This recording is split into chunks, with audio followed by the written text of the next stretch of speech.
kitabna. Bismillahirrahmanirrahim. Binniyati liridha'illah wa ala niyatul futuh wa rusukh wal munuh wa taubatin nasuh wa salahil jasadi wal ruh wa ila hadratin nabiyil mustafa rasulillah Muhammad sallallahu alaihi wasallam wa alihi wa ashabihi wa azwajihi wa dzurriyyatihi wa ahli baitil kiram syai'un lillahi lahumul fatihah. A'udzu billahi minasy syaithanir rajim. Bismillahirrahmanirrahim. Alhamdulillahi rabbil alamin. Arrahmanir rahim. Maliki yaumiddin. Iyyaka na'budu wa iyyaka nasta'in. Ihdinas siratal mustaqim. Siratal ladzina an'amta 'alaihim ghairil maghdubi 'alaihim waladdallin. Amin. Bismillahirrahmanirrahim. Alhamdulillahi rabbil alamin. Wa bihi nasta'inu 'ala umuri dunya waddin. Wassalatu wassalamu 'ala asyrafil anbiya'i wal mursalin Sayyidina Muhammadin wa ala alihi wa sahbihi ajma'in, amma ba'd. Qala al-muallif rahimahullahu ta'ala wa adaman naf'a bihi wa bi'ulumihi fid darain. Amin radhiyallahu anhu. Idza batulita, di mana-mana dicoba anjeun bijiranin, ku tetangga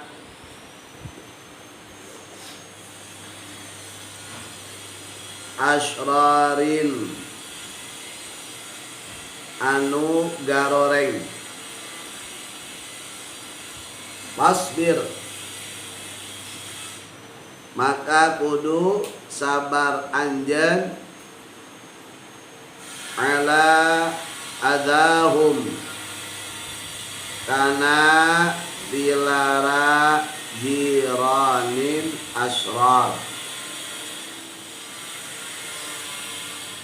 Wahdar jeung kudu rempan anjeun an tujazia, kana ien ngabales anjeun atau babales anjeun hum ka itu jiran asrar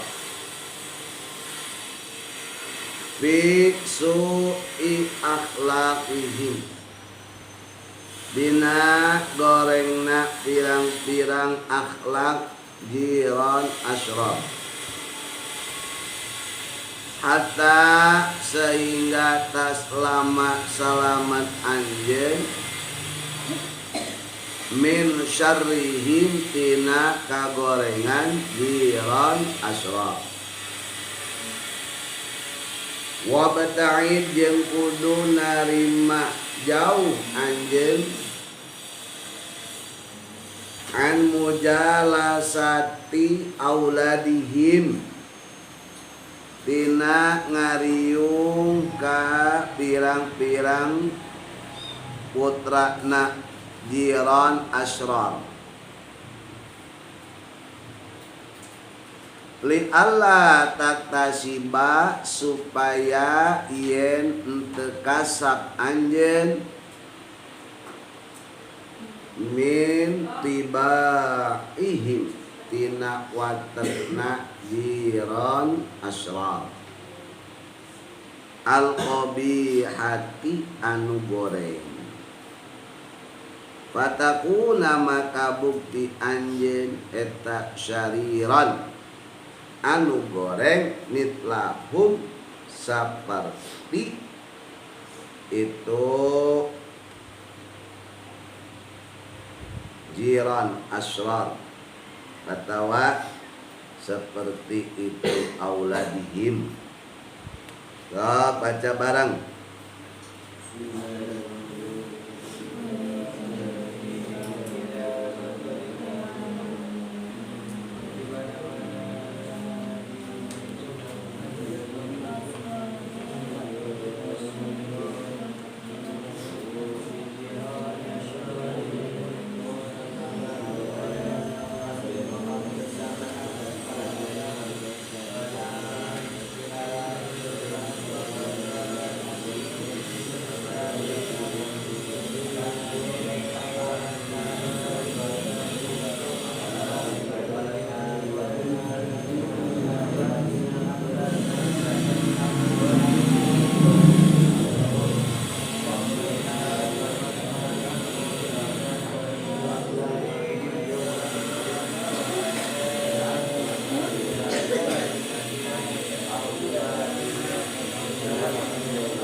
Bagian nomor keempat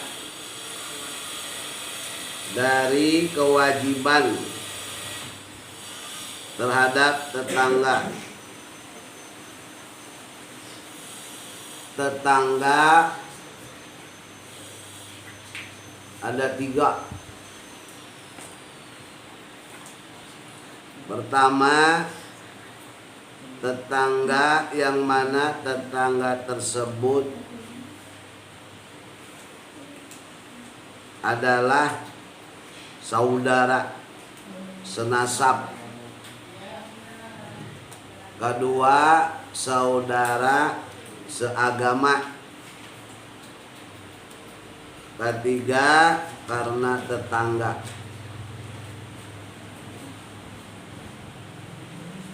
Pertama, tetangga yang senasab, seturunan, sedarah, maka memiliki 3 hak. Pertama, hak saudara sedarah. Kedua, hak saudara seagama.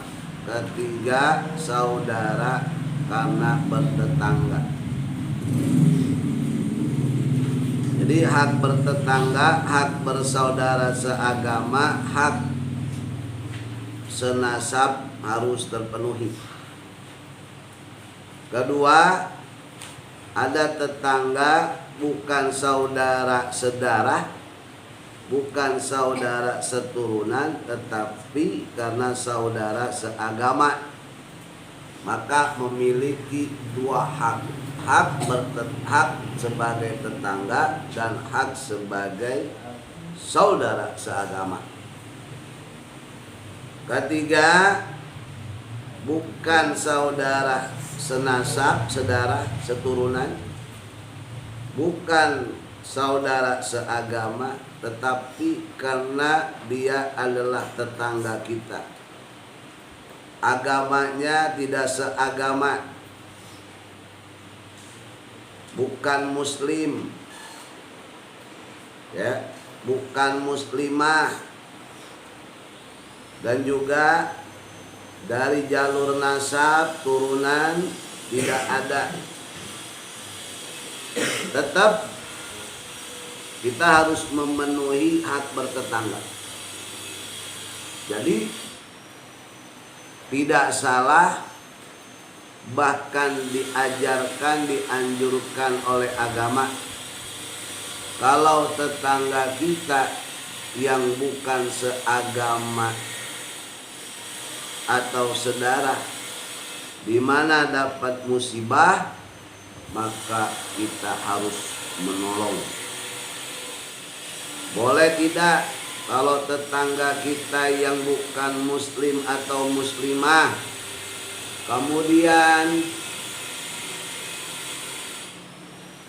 kena musibah, ada salah satu keluarganya yang meninggal, kita melayat, belasungkawa, berduka cita, boleh, boleh, ya, boleh. Suryadi datang ke tetangga yang tidak iman, kata Suryadi, biar sabar,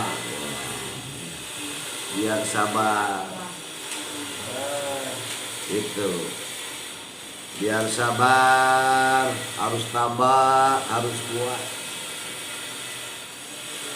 Nah itu boleh. Yang tidak dibolehkan mendoakan untuk akhirat.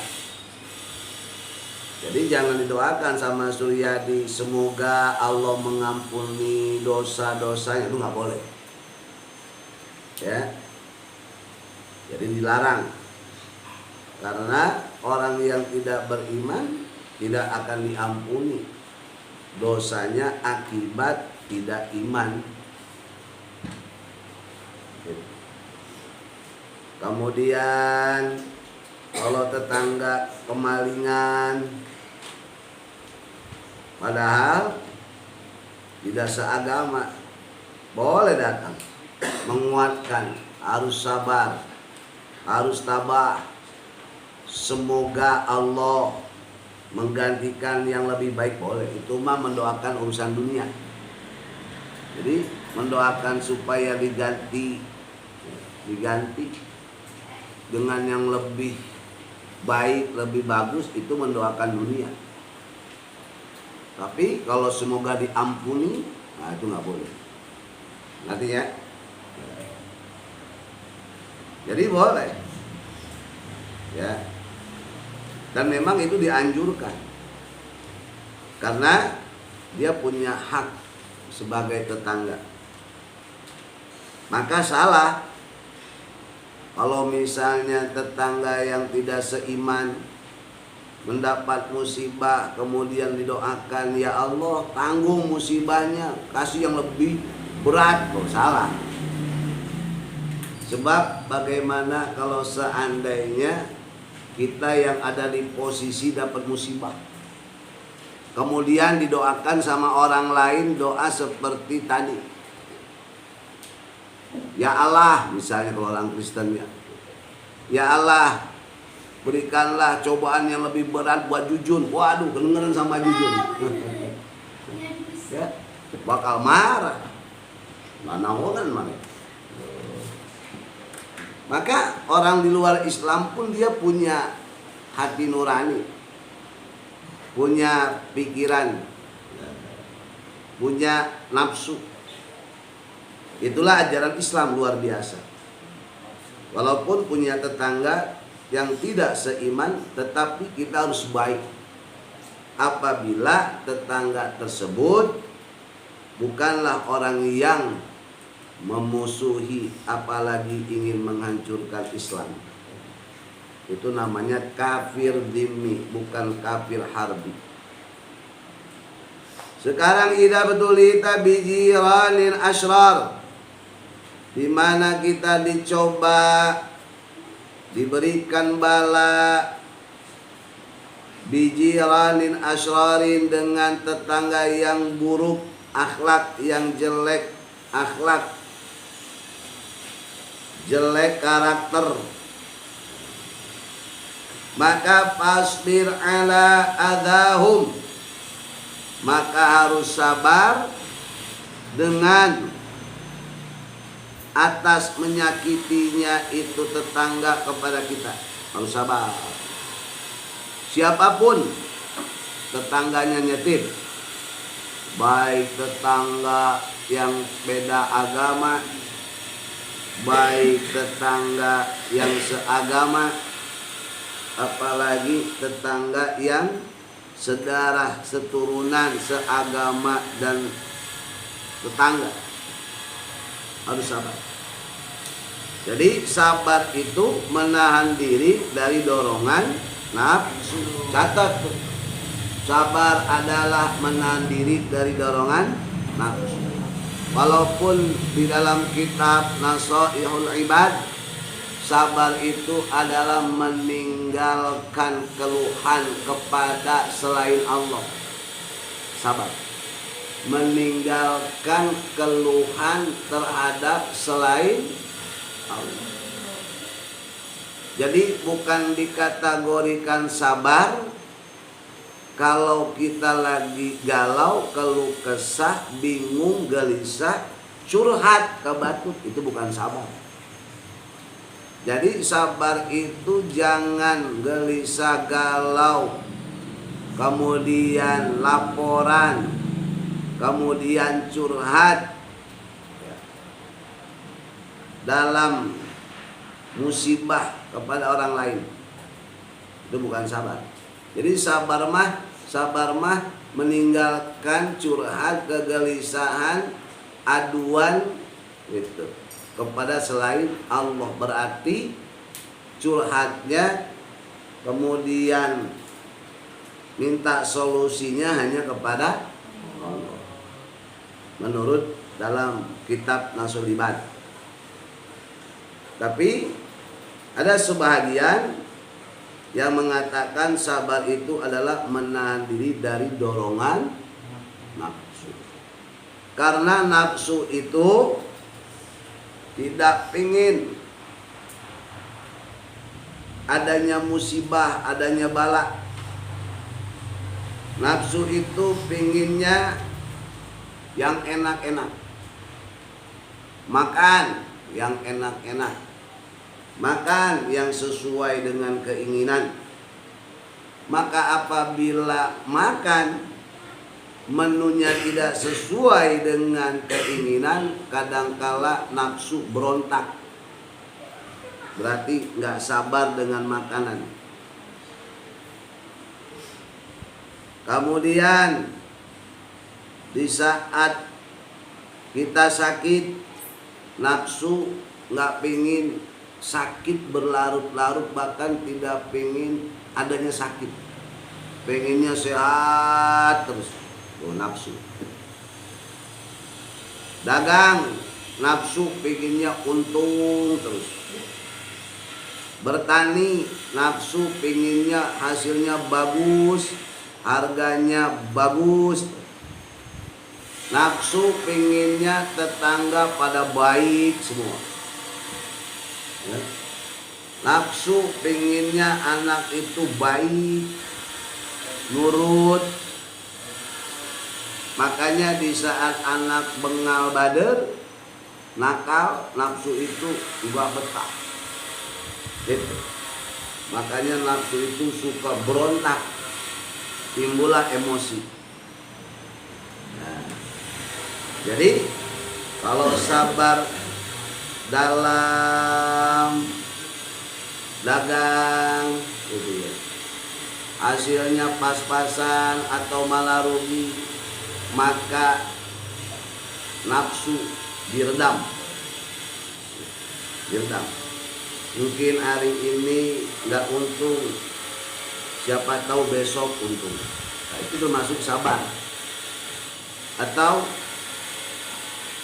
hari ini pas-pasan atau hari ini rugi, mungkin di balik ini Allah akan memberikan yang luar biasa. Dagang pas-pasan atau rugi, mungkin Allah akan memberikan rezeki dari jalan yang lain, bukan dari dagang. Cara sabar. Ibarat keran di masjid, aya anu mampet 1, 2, 3. Tapi yakin tidak semuanya mampet, ada yang dibuka keluar air. Nah seperti itu. Dari sini mampet, mungkin dari yang lain kerannya lancar. Maka di saat punya tetangga yang jahat harus sabar, menahan diri dari dorongan nafsu, karena nafsu pembawaannya itu ingin membalas. Kalau orang nyubit, nafsu itu lebih dari itu. Ya. Jadi bukan dibayar dengan cubitan.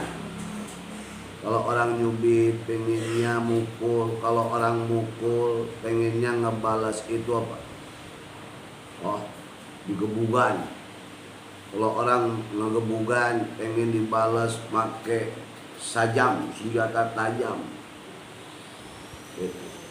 Kemudian kalau ada orang membunuh pengen dibalasnya bukan hanya sekedar dibunuh lagi, tapi belangsak, susah 7 turunan. Keinginan nafsu. Jadi harus dibalas dengan sabar. Api dibalas dengan air. Jangan api dibalas dengan api dibalas dengan bensin. Bensin sarua cai. Tapi lamun dibanjur sene lain kalaka pareum kalaka ngogodean. Jadi api jangan dibalas dengan bensin, bakal gede. Tapi api dibalas dengan air. Jadi sabar. Maka air itu adalah sabar. Wahdar, dan harus takutlah kamu antujaziyahum, akan membalas orang-orang yang buruk, yaitu tetangga yang jahat, tetangga yang zalim, tetangga yang tidak baik. Jadi harus takut kalau kita membalas tetangga yang jahat dengan keburukan. Ya, isu'i akhlaki. Jadi harus takut untuk membalas tetangga yang buruk, jelek akhlaknya. Jadi jangan dibalas. Jangan ada niatan untuk membalas keburukan, kejahatan tetangga. Gitu. Tapi harus sabar. Ya. Yang kedua, harus banyak mendoakan. Doaku seperti Kanjeng Rasul mendoakan orang-orang taib. Mendoakan orang-orang. Jadi kalau ada tetangga yang jahat, doain, ya Allah, berikanlah hidayah dan taufik kepada fulan. Ya Allah, sentuhlah hatinya si fulan. Ya Allah, lembutkanlah hatinya si fulan. Ya Allah, sadarkanlah pikiran si fulan. Ya Allah, jadikanlah si fulan orang yang baik. Ngalinya. Ya Ruli, mana Ruli? Jadi kalau ada temennya galak, ya doain, ya Allah semoga kau turunkan musibah yang besar buat si dia pula, teman. Ya potong. Dan hatta taslama min syarihim, sehingga kita selamat dari kejahatan, keburukan tetangga yang jahat. Kalau kita sabar, kalau kita mendoakan. Sebaliknya kalau kita membalas keburukan dengan kejahatan, itu 11-12, bukan solusi yang terbaik. Bukan solusi yang terbaik, bukan jalan keluar yang bagus, tapi akan memperkeruh keadaan, memperkeruh suasana. Tetapi wabta'in an mujalisati auladihim, hindari, jauhi untuk bergaul, duduk bareng dengan anak-anak tetangga yang jahat. Li'alla taktasiba min tibaihim al-qabihah. Karena yang namanya buah jatuh tidak jauh dari pohon. Biasanya orang tua yang buruk maka akan melahirkan, mempunyai anak yang buruk. Kenapa bisa demikian? Karena seorang anak itu gennya itu boleh hasil orang tua. Kalau tidak salah akan ingat waktu sekolah 36 dari ibu, 36 dari ayah. Jadi kita ini hasil dari orang tua, maka akan membawa karakter dari orang tua. Walaupun ada buah jatuh tapi jauh dari pohon, seperti pohon ada di pinggir sungai, nah, buahnya jatuh kemana? Ke sungai, ke bawah arus air, jauh dong, jauh. Walaupun ada gitu. Orang tuanya buruk, jahat, jelek, hasut, anaknya tidak seperti itu. Tapi kalau seandainya karakter seorang anak tetangga yang jahat ternyata seperti orang tua, wabta'id, jauhi. Li'alla taktasiba min tibaihim, jangan sampai kita terpengaruh dengan karakter watak buruk anak tetangga. Jangan terpengaruh, karena dengan pergaulan akan mempengaruhi karakter. Ya. Makanya di dalam kitab akhlak dijelaskan harus hati-hati di dalam bergaul, jangan salah pilih. Boleh dijadikan teman, tapi tidak boleh untuk dijadikan sahabat orang yang punya karakter, kelakuan, akhlak jelek. Fatakuna syariran mitlahum, sebab kalau kita duduk bareng, sering bergaul dengan orang-orang yang karakter, akhlak, ya, akhlak jelek, termasuk anak tetangga yang orang tuanya perilakunya jelek dan anaknya pun jelek kelakuan, akhlaknya buruk, fatakuna syariran mitlahu, maka kita pun akan memiliki akhlak yang buruk seperti tetangga yang memiliki akhlak buruk. Atas wallahu a'lam. Bismillah.